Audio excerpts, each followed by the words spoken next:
قل إن كانت لكم الدار الآخرة عند الله خالصة من دون الناس فتمنوا الموت إن كنتم صادقين. آیت نمبر 94. قل ان کانت، قل کہہ دیجئے، ان کانت اگر ہے، لکم الدار الاخرہ تمہاری لیے جنت، عند اللہ اللہ کے نزد خالصتا خاص کر، من دون الناس ما سوائے دوسرے لوگوں کے، فتمنوا الموت بس تم تمنا اور آرزو کرو موت کی، ان کنتم صادقین اگر تم سچے ہو، اگر تم اپنے دعوے تخصیص الجنہ میں سچے ہو کہ جنت صرف ہمارے لیے ہے، اس دعوے میں اگر تم سچے ہو تو موت مانگ لو، جنت میں چلے جاؤ گے۔ آیت کا مقصد یہ ہے، قل ان کانت لکم الدار الاخرہ، یہ لوگ دعوے حقانیت کرتے تھے کہ صرف ہم ہی حق پر ہے اور باقی تمام ادیان وہ باطل پر ہے۔ تو بطلان عقائد، ادیان سماوی، تمام جتنے ادیان تھے یہ ان کے بطلان کے قائل تھے کہ تمام ہی باطل ہے۔ تو اللہ تعالیٰ ان کو مباہلے کی دعوت دیتا ہے، مباہلے کی، کہ آؤ مباہلہ کریں کہ کون حق پر ہے اور کون وہ باطل پر ہے۔ اصل میں ان کے دو دعوے تھے، لن تمسنا النار الا ایاما معدودہ، ان کا وہ ایک دعویٰ پہلے گزر چکا، اللہ تعالیٰ نے ان پر رد کر دیا تھا، اور دوسرا دعویٰ یہ ہے کہ ہماری محبت اللہ تعالیٰ سے کمال محبت ہے، ہمیں اللہ سے بہت ہی محبت ہے۔ تو اب اللہ تعالیٰ فرماتا ہے کہ اگر تمہاری محبت اللہ تعالیٰ کے ساتھ ہے اور شدید محبت ہے تو موت مانگ لو، تمہاری ملاقات اور لقاء اللہ تعالیٰ کے ساتھ وہ ہو جائے گی، کیونکہ یہ قانون ہے کہ ان الحبیب لا یکرہ لقاء المحبوب، ایک حبیب جو ہوتا ہے محبت کرنے والا وہ اپنے محبوب سے ملاقات وہ پسند کرتا ہے، وہ اس کو ناپسند تو نہیں کرتا۔ تو تمہیں بھی موت سے محبت ہونی چاہیے، کیونکہ یہ موت یہ سبب ہے محبوب سے ملاقات کرنے کے لیے، یہ اللہ تعالیٰ سے ملاقات کرنے کا سبب ہے۔ تو آپ کو موت سے محبت کرنی چاہیے اور اس موت کی دعا کرنی چاہیے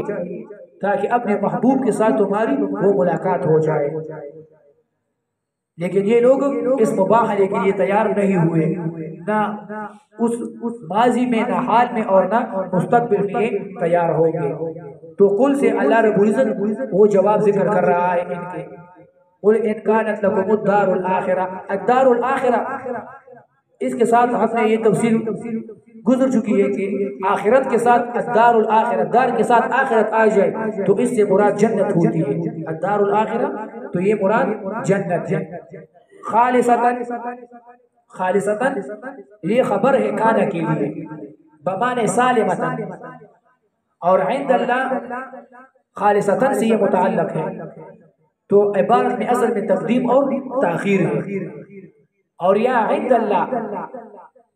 یہ کانت کے لیے،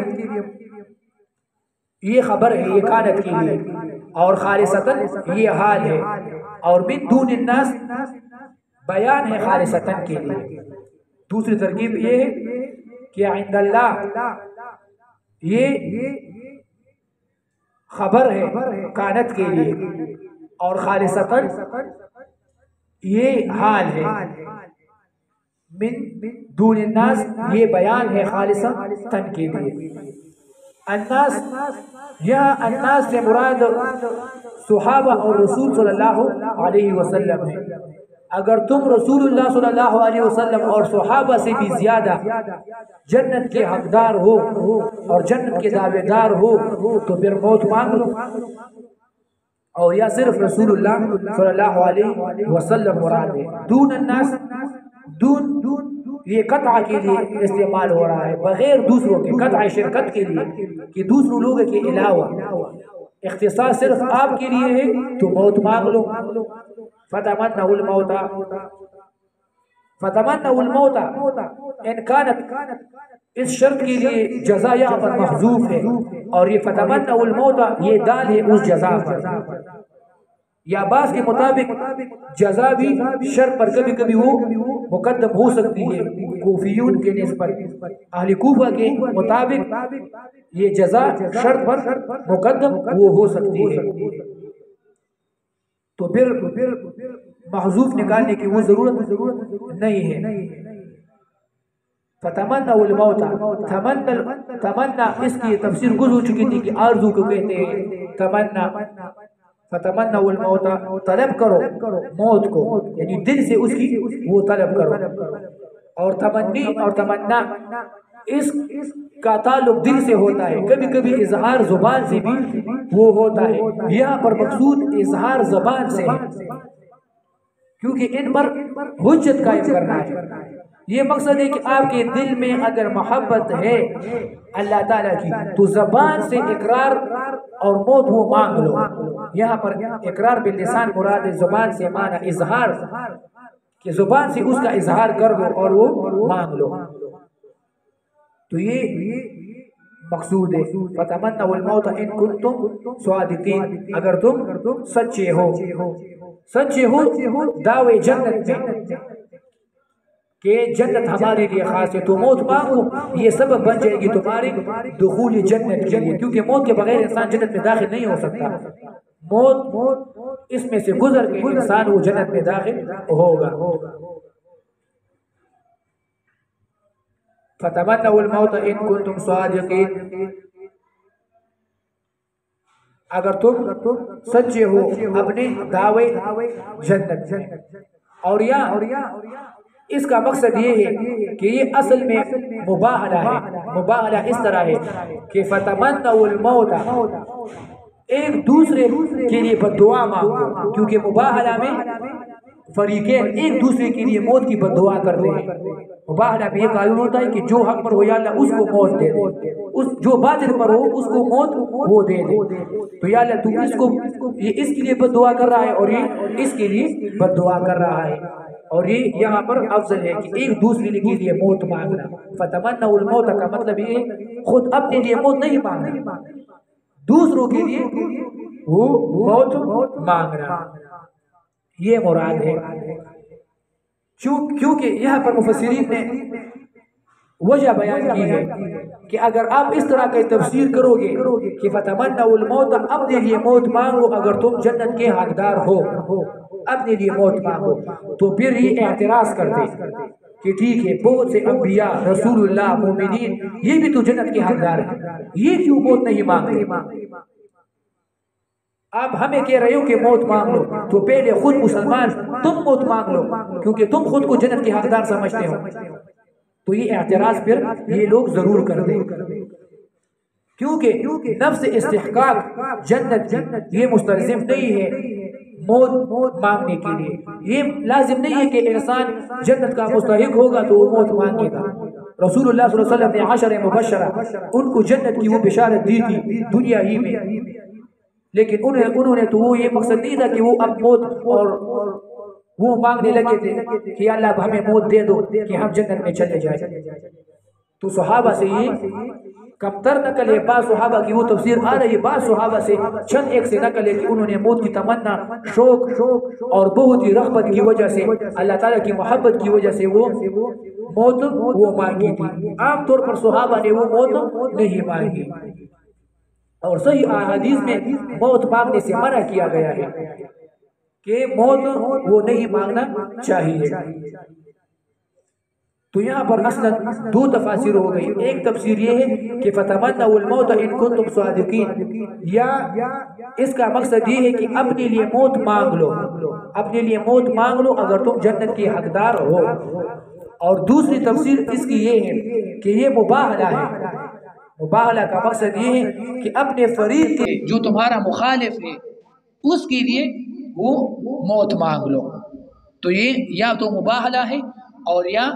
اپنے لیے موت مانگنا ہے۔ بعض علماء اس دوسری تفسیر کو ترجیح دیتے ہیں کہ یہاں پر اپنے لیے موت مانگنا یہ مقصود ہے، یہاں پر مباہلہ نہیں ہے اس آیت میں، کیونکہ مباہلہ صرف ایک ہی آیت میں ذکر ہے، سورہ آل عمران میں، ثم نبتہل فنجعل لعنۃ اللہ، وہاں پر سورہ آل عمران میں صرف مباہلہ وہ ذکر ہے نسوارہ کے ساتھ، اور یہود کے ساتھ یہاں پر یہ مباہلہ نہیں ہے، یہ ہے صرف ان سے موت کی تمنا کرنی ہے، موت مانگنا ہے اپنے لیے۔ اور دلیل وہ یہ پیش کرتے ہیں کہ اگر کوئی اعتراض کر لے کہ اپنے لیے موت مانگنا یہ تو جائز نہیں ہے، رسول اللہ صلی اللہ علیہ وسلم اس نے تو موت مانگنے سے منع کیا ہے کہ اپنے لیے کوئی تکلیف کسی پر آ جائے تو موت مت مانگا کرے۔ تو اس کا جواب یہ ہے کہ اس حدیث میں ہے کہ تکلیف کی وجہ سے موت مانگنے سے منع کیا گیا ہے، ویسے محبت، شوق اور رغبت کے لیے موت مانگنا وہ جائز ہے۔ اور وہ بہت سے صحابہ سے آثار نقل ہے کہ صحابہ نے اپنے لیے موت وہ مانگی تھی۔ بلال رضی اللہ عنہ وہ بیمار ہو گیا تھا، سخت بیمار تھا اور مرض الموت میں تھا، تو بلال رضی اللہ عنہ بہت خوش تھا اور کہہ رہا تھا، اشعار پڑھ رہا تھا اور یہ کہہ رہا تھا کہ غدن لاقا محمدن و حزبہ، کہ کل میری ملاقات رسول اللہ صلی اللہ علیہ وسلم اور اس کے صحابہ سے ہوگی۔ اسی طرح ابو بکر رضی اللہ عنہ وہ موت کی تمنا اس سے نقل ہے کہ وہ چاہتا تھا کہ مجھے موت پیر کے دن وہ مجھے موت آ جائے، تو یہ صحابہ سے نقل ہے موت مانگنا۔ عبداللہ ابن رواحہ رضی اللہ تعالیٰ عنہ وہ اہل روم کے ساتھ جنگ میں مصروف تھا، ایک غزوہ میں تھا رسول اللہ صلی اللہ علیہ وسلم کے بعد، تو اس نے اشعار پڑھے تھے اور اس میں موت کی تمنا وہ کی تھی۔ اس نے کہا تھا، یا حب ذل جنہ واقترابها طیبۃ وبارد شرابها والروم روم قد دنا عذابها، کہ اے موت، یہ موت مجھے تم سے محبت ہے کیونکہ تم سبب ہو جنت کے لیے، واقترابها اور تم جنت کو قریب کرتے ہو میرے لیے، موت کی وجہ سے جنت قریب ہو جاتی ہے۔ طیبۃ وبارد شرابها، کہ یہ جنت تو بہت اچھی چیز ہے، اس کا پانی بہت میٹھا ہے، بہت ٹھنڈا ہے، اور روم کا عذاب وہ قریب آ چکا ہے، روم کو اہل روم کو ہمارے ہاتھوں شکست وہ ملے گی اور عذاب اور قتل ہمارے ہاتھوں ان کو وہ نصیب ہوگی۔ عمار ابن یاسر رضی اللہ تعالیٰ عنہ اس سے بھی نقل ہے، وہ جنگ صفین میں شامل تھا، تو وہ جب جنگ کر رہا تھا تو آخری رات اس نے دودھ منگوائی، دودھ پی لی اور پھر کہا کہ رسول اللہ صلی اللہ علیہ وسلم اس کا بھی آخری خوراک وہ دودھ ہی تھا، رسول اللہ صلی اللہ علیہ وسلم نے بھی آخری مرض الموت میں دودھ پی لی تھی، تو میں بھی دودھ پینا چاہتا ہوں کہ کل مجھے بھی موت وہ نصیب ہو جائے۔ تو اس لیے وہ پھر شہید ہو گیا تھا عمار ابن یاسر رضی اللہ تعالیٰ عنہ۔ اسی طرح حذیفہ رضی اللہ عنہ وہ بھی موت کی تمنا اور آرزو کرتا تھا۔ علی رضی اللہ عنہ سے نقل ہے کہ وہ بھی جنگ صفین میں اس نے ذرہ نہیں پہنی تھی، وہ جو پہنتے ہیں فوجی وہ ذرہ اس نے نہیں پہنی تھی، تو حسن رضی اللہ عنہ نے اس کو دیکھا تو اس کو کہا علی رضی اللہ عنہ سے کہ ما ھذا بزی المحاربین، یہ جو آپ نظر مجھے آ رہے ہیں یہ کوئی جنگجو آدمی کی ہیئت نہیں ہے، کیونکہ جنگجو آدمی مجاہد وہ ہمیشہ ذرہ پہن کر میدان میں اترتا ہے، تم مجھے جنگجو نظر نہیں آ رہے، کیوں تم نے یہ ذرہ نہیں پہنی؟ بیٹے نے کہا، تو علی رضی اللہ عنہ نے کہا کہ یا بنیا لا یبالی ابوک علی الموت سکت ام علی سکت الموت، کہ تمہارے باپ کو کوئی پرواہ نہیں کہ میں موت پر غالب آ جاؤں یا موت مجھ پر غالب آ جائے، مجھے اس کی کوئی وہ پرواہ نہیں ہے۔ تو صحابہ وہ موت کے طلبگار تھے، انہیں موت وہ پسند تھی، اس لیے عثمان رضی اللہ عنہ کے بارے میں بھی نقل ہے کہ جب ان کے قاتلین دیوار پلانگ کر آ گئے اور ان کو قتل کرنا چاہتے تھے تو ان کے ساتھ ان کے غلام وہ کھڑے تھے ان کی حفاظت کے لیے، تو انہوں نے ساروں نے تلواریں نکال دی مقابلہ کرنے کے لیے، تو عثمان رضی اللہ عنہ نے اپنے غلاموں کو منع کر دیا اور کہا کہ جس غلام نے اپنی تلوار واپس اپنے نیام میں ڈال لی اور اپنی تلوار وہ بند کر لی فہو حر، وہ آزاد ہوگا میری بات۔ مطلب یہ تھا کہ چھوڑ دو، جنگ اور قتال مت کرو، ہمیں موت سے کوئی خوف نہیں ہے، ہمیں موت وہ پسند ہے۔ پھر ان ظالموں نے عثمان رضی اللہ عنہ کو شہید کر دیا۔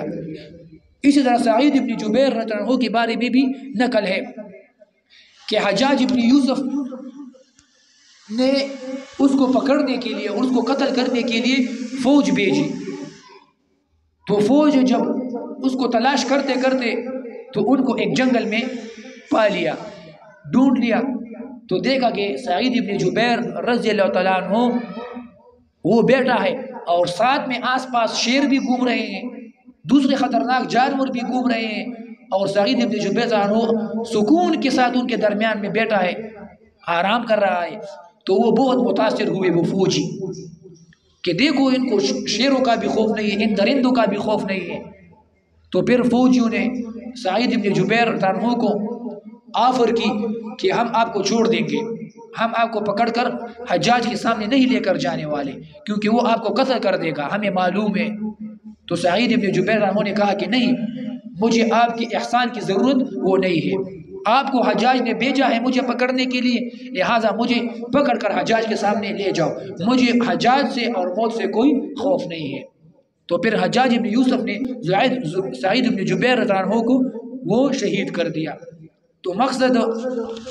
بعض مفسرین نے اس کو ترجیح دی ہے کہ فتمنوا الموت، اپنے لیے موت مانگو اگر تم سچے ہو، اور موت مانگنا اس کے مطابق مفسرین کے مطابق وہ محبت کی وجہ سے، لقاء اللہ کی وجہ سے وہ جائز ہے، اور یہ صحابہ سے اس طرح کے آثار وہ نقل ہے۔ لیکن دوسرے مفسرین وہ کہتے ہیں کہ نہیں، آیت میں مباہلہ ہے، اور فتمنوا الموت سے مقصد ہے اپنے فریق مقابل کے لیے بددعا کرنا وہ موت کی، تو پھر آیت میں وہ مباہلہ ہوگی۔ مباہلہ اصل میں کہتے ہیں عاجزی کو، کہ اللہ تعالیٰ کو عاجزی کرنا، دعا کرنا، اپنے فریق کے لیے بددعا کرنا۔ یہ پھر اگر مباہلہ ہو جائے تو پھر 3 آیات میں قرآن کریم میں یہ مباہلہ ہے، ایک اس آیت میں ہوگا، ایک سورہ آل عمران میں ہوگا، وہاں پر تصریح ہے ثم نبتہل لفظ سے، اور ایک سورۃ الجمعہ میں وہاں پر بھی مباہلہ وہ نقل ہے سورہ جمعہ میں۔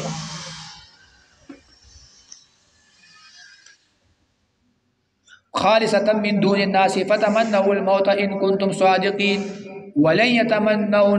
يتمنوه ابدا، یہ ہرگز نہیں مانگے گے موت کو ابداً، ہمیشہ کے لیے، بما قدمت ایدیہم، سبب اس کی قدمت جو آگے بھیجی ہے ان کے اعمال، ایدیہم ان کے ہاتھوں نے جو اعمال آگے بھیجے ہیں اس کی وجہ سے، اس کی خوف کی وجہ سے یہ موت کی تمنا اور عرض کبھی نہیں کریں گے۔ واللہ علیم بالظالمین، اور اللہ تعالیٰ بہت ہی خوب جاننے والا ہے ظالموں کو۔ وَلَن يَتَمَنَّوْهُ، یہ اصل میں وجہ ہے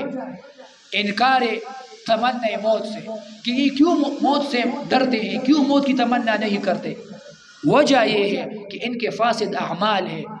ان کے باطل اعمال ہے، ان کے گناہ ہے، ان کی معاصی ہے،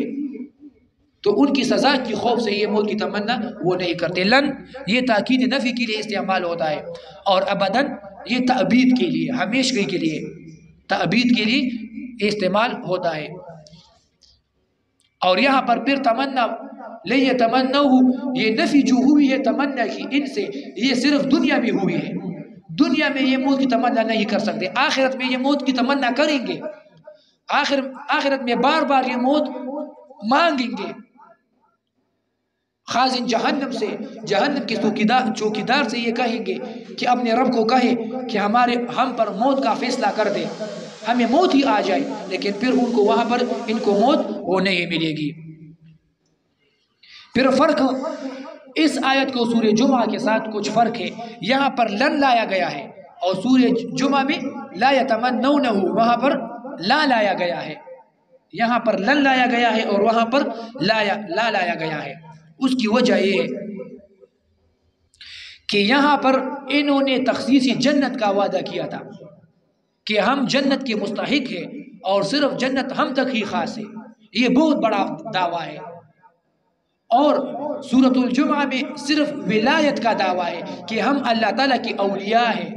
تو وہاں پر صرف ولایت کا دعویٰ ہے، اور یہاں پر جنت کا دعویٰ ہے، اور جنت کا دعویٰ یہ بہت بڑا دعویٰ ہے بالمقابل ولایت کے، کیونکہ یہ ولایت جو ہوتی ہے یہ سبب ہوتی ہے دخول جنت کے لیے۔ ولایت کیوں انسان اللہ تعالیٰ کا محبوب، اللہ تعالیٰ سے محبت یہ کیوں کرتا ہے؟ اس لیے کہ وہ جنت میں داخل ہو جائے۔ تو یہ ولایت یہ دخول جنت کا سبب ہوتا ہے، تو اس لیے وہ دعویٰ چھوٹا ہے، یہاں پر دعویٰ بڑا ہے۔ تو یہاں پر تاکید سے نفی ہوئی ہے، یہاں پر دعویٰ بڑا ہے تو تاکید لن کے ساتھ یہ اس کی نفی ہوئی ہے، اور وہاں پر دعویٰ چھوٹا تھا، صرف ولایت کا دعویٰ ہے، تو وہاں نفی صرف لا کے ساتھ وہ ہوئی ہے۔ اور دوسری وجہ یہ ہے کہ یہاں پر جنت کا دعویٰ ہے، اور جنت مستقبل میں ہے، مستقبل میں آنا ہے جنت کا، مستقبل میں وہ آئے گی، ملے گی، اور مستقبل کے ساتھ لن مناسب ہے، کیونکہ لن مستقبل کے ساتھ استعمال ہوتا ہے، لن فعل مضارع پر داخل ہوتا ہے، تو اس کے ساتھ لن وہ مناسب ہے۔ اور وہاں پر ولایت کا دعویٰ ہے، اور ولایت صرف دنیا میں ہوتی ہے، تو اس لیے وہاں لا نفی حالی کے لیے وہ ذکر ہوا ہے کہ حال میں ان سے ولایت وہ نفی ہوئی ہے کہ نہیں، تم اللہ تعالیٰ کی اولیاء نہیں ہو، کیونکہ تم اگر اولیاء ہو تو حال میں ابھی تم موت اس کی تمنا وہ کرو۔ لن يتمنوه ابدا بما قدمت ایدیہم، بما میں با یہ سبب کے لیے ہے، اور ما یہ ما موصولہ ہے، پھر یہاں پر عائد وہ محذوف ہے، کیونکہ صلہ میں عائد وہ ضروری ہوتا ہے۔ بما قدمت ایدیہم، ایدیہم سے مراد تمام نفس ہے، تمام جسم ہے، لیکن اکثر گناہ انسانوں کے ہاتھوں سے ہوتے ہیں، اس لیے نسبت وہ ہاتھوں کیوں ہوتی ہے۔ ما قدمت ایدیہم، قدمت سے مراد اعمال باطلہ فاسدہ وہ مراد ہے۔ واللہ علیم بالظالمین، اور اللہ تعالیٰ خوب جاننے والا ہے ظالموں کو۔ یہ جملہ مستأنفہ ہے، اور اس طرح کے جملے میں وہ تحدید وہ مقصود ہوتی ہے اور وعید ہوتی ہے کہ اللہ تعالیٰ کا علم ظالموں پر ہے، تو وہ ظالموں کو سزا وہ ضرور دے گا۔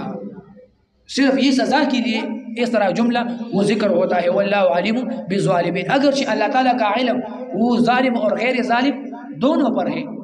لیکن یہاں پر ان کو دھمکی اور وعید مقصود ہے، اس لیے واللہ علیم بالظالمین کہا۔ الظالمین اس میں الف لام عہدی ہے، مراد یہود ہے کہ یہود کو اللہ تعالیٰ وہ سزا دے گا، یا جن سے ظالم مراد ہے، ہر ظالم کو اللہ تعالیٰ سزا وہ دے گا۔ واللہ علیم بالظالمین، پھر اس میں واللہ علیم بالظالمین اس میں تنبیہ بھی ہے کہ اللہ تعالیٰ ان ظالموں کو جانتا ہے، یہ کبھی بھی موت کی تمنا نہیں کریں گے، یہ کبھی بھی مباہلے کے لیے تیار نہیں ہوں گے۔ تو پھر اس آیت میں یہ معجزہ قرآن ہو جائے گا، اعجاز قرآن ہو جائے گی کہ قرآن نے خبر دی ہے ان یہود سے کہ یہ مستقبل میں قیامت تک کبھی بھی مباہلے کے لیے تیار نہیں ہوں گے، کیونکہ اللہ تعالیٰ ان ظالموں کو وہ خوب جانتا ہے۔ تو ابھی تک یہ کبھی بھی تاریخ میں بھی اور مستقبل میں بھی یہ مباہلے کے لیے تیار نہیں ہوں گے۔ وَلَتَجِدَنَّهُمْ أَحْرَصَ النَّاسِ عَلَى حَيَاتٍ، اور یقیناً آپ پاؤ گے ان یہود کو احرص الناس بہت زیادہ حریص لوگوں سے، علی حیات زندگی پر، ومن الذین اشرکوا اور ان لوگوں سے بھی زیادہ جو مشرک ہے، یود احدهم چاہتا ہے ان میں سے ہر کوئی چاہتا ہے ان میں سے، لو یعمرو کہ کاش ان کو مل جائے عمر، الف سنۃ 1000 سال، وما هو بمزحزحہ اور نہیں ہے وہ شخص جس کو 1000 سال مل جائے بچنے والا، من العذاب عذاب سے، ان یعمر یہ کہ ان کو عمر مل جائے، واللہ بصیر بما یعملون اور اللہ تعالیٰ خوب دیکھنے والا ہے یہ جو اعمال کرتے ہیں۔ وَلَتَجِدَنَّهُمْ اب انکار کی وجہ ذکر ہو رہی ہے کہ یہ مباہلہ تمنا موت یہ کیوں نہیں چاہتے،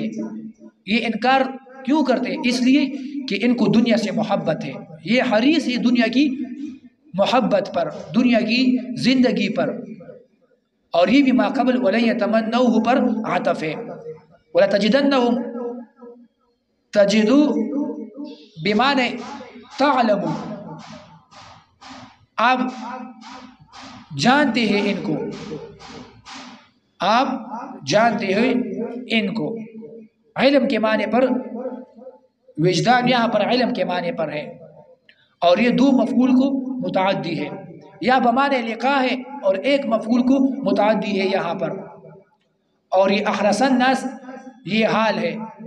تو ترجمہ اس طرح کرو گے وَلَتَجِدَنَّهُمْ بمعنی لقاء اگر ہو جائے، آپ ان سے ملاقات کرو گے ایسی حالت میں کہ یہ زندگی پر بہت حریص ہوں گے۔ آپ ملاقات کرو گے بمعنی لقاء اگر وجدان کو لیا جائے، تجدو کو اگر بمعنی لقاء، تو معنی ہوگا کہ آپ ملو گے ان کے ساتھ، ملاقات کرو گے ایسی حالت میں کہ یہ بہت حریص ہوں گے دنیاوی زندگی پر۔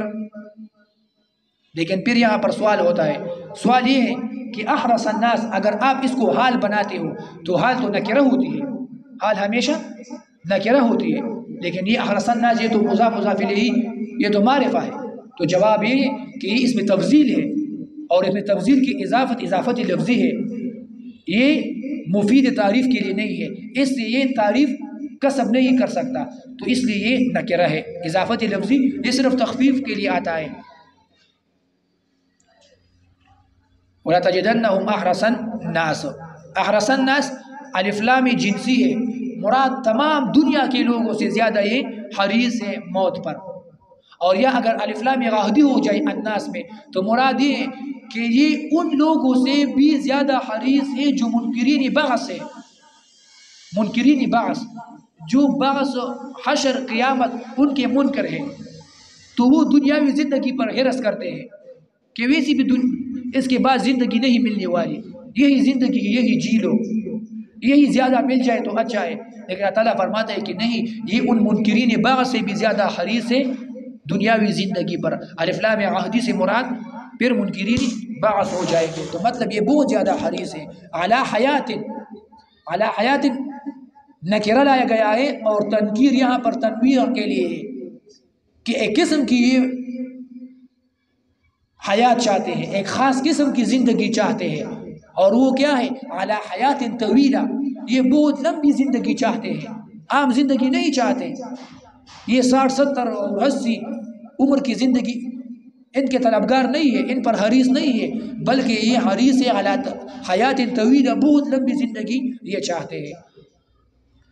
وَمِنَ الَّذِينَ أَشْرَكُوا، وَمِنَ الَّذِينَ أَشْرَكُوا یہ عطف، یہ وہ یہاں پر عطف ہے، اور الناس کے لیے یہ الناس پر یہ عطف ہوا ہے، اور یہ کہتے ہیں، اس کو کہتے ہیں تخصیص بعد التعمیم، کیونکہ الناس میں عام لوگ تھے، عموم تھا، اور اشرکو یہ اب خاص ذکر ہوا ہے، تو اس کو کہتے ہیں تخصیص بعد التعمیم، یعنی عام لوگوں اور مشرکوں سے دونوں سے زیادہ حریص ہے دنیاوی زندگی پر۔ وَمِنَ الَّذِينَ أَشْرَكُوا، اشرکو سے مراد مفسرین کے مطابق یہاں پر مجوس ہے، کیونکہ مجوس ایک دوسرے کو جب دعا کرتے تھے ملاقات کے وقت، ایک دوسرے سے ملاقات کرتے تھے تو کہتے تھے کہ عش الف نیروز، عش الف نیروز، اللہ آپ کو 1000 سال زندگی دے، یا عش الف سنہ، اللہ آپ کو 1000 سال زندگی وہ نصیب کر لے۔ تو یہ مجوسوں کی عادت پر بنا ہے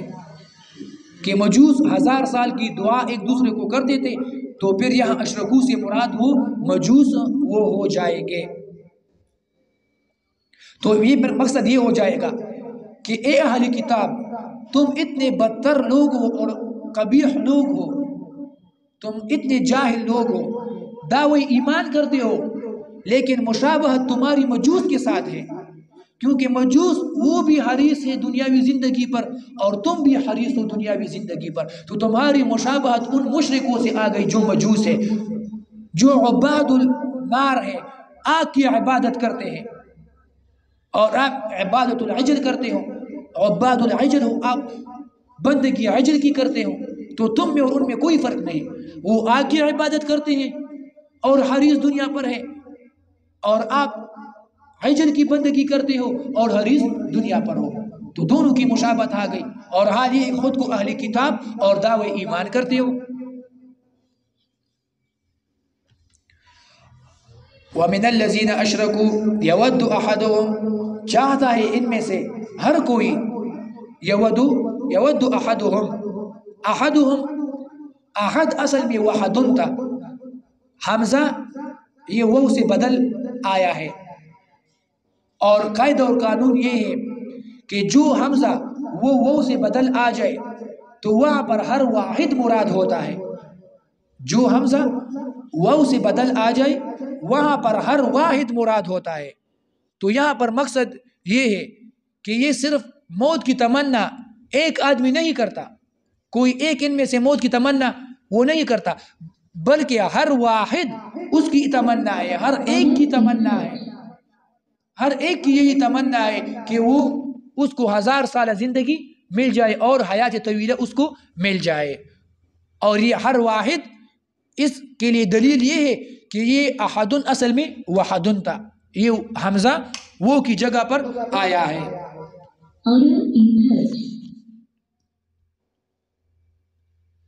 یود احدہم لو یعمر 1000 سنہ،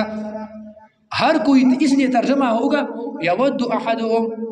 ہر کوئی اس میں سے چاہتا ہے۔ اس طرح ہمارا ترجمہ اس طرح نہیں کرو گے کہ یود احدہم کوئی ایک اس میں سے چاہتا ہے، نہیں، ہر کوئی اس میں سے چاہتا ہے لو یعمر 1000 سنہ، کہ کاش ان کو مل جائے 1000 سالہ زندگی۔ یودون لو یعمرون 1000 سنہ، اس طرح نہیں کہا یودون لو یعمرون 1000 سنہ، اس طرح نہیں کہا، کیونکہ اگر اس طرح کی عبارت ہوتی تو پھر وہم آتا